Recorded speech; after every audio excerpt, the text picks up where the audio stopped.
What if I told you that Kim Seokjin just broke into the US charts? Not as a K-pop idol, but as a rock artist, and almost no one is talking about what that really means. The Swim with Jin alternative rock remix. Visualizer quietly climbed to number 105 on Apple Music's US top pop music videos. And somehow that number feels way bigger than it looks. Because here's what most people missed.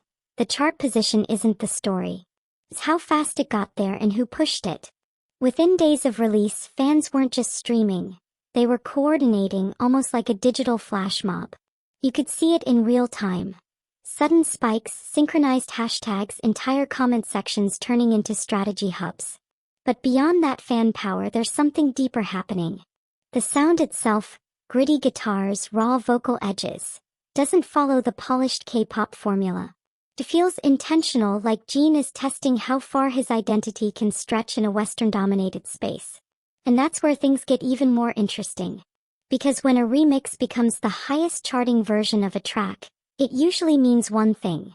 The audience is responding to something the original didn't fully unlock. This isn't just a remix. It's a repositioning.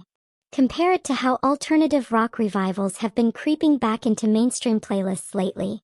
Jin might have tapped into a sound cycle that even industry insiders are only starting to notice. Fans didn't just stream it because it's Jin. They stayed because it felt different. But here's the twist no one's really saying out loud. What if this wasn't about charts at all? What if this was a soft launch of a completely new artistic direction? Because if a single remix can cross into US pop video rankings this quickly, it suggests something bigger is brewing.